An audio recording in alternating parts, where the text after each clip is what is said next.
সূত্র বলছে, বাংলাদেশ ভারত এই সীমান্ত দিয়ে রমজানের প্রতি রাতে দেশে প্রবেশ করে ভারতীয় চিনি শাড়ি সহ বিভিন্ন প্রকার ফল।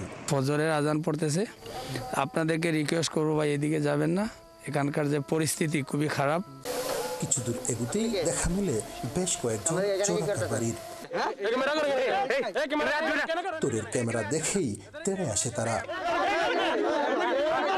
বুঝিয়ে বলতেই কিছুটা শান্ত হয়ে তারা জানায়, ঈদকে সামনে রেখে ভারতীয় পণ্যের চাহিদা বাংলাদেশে বেশি।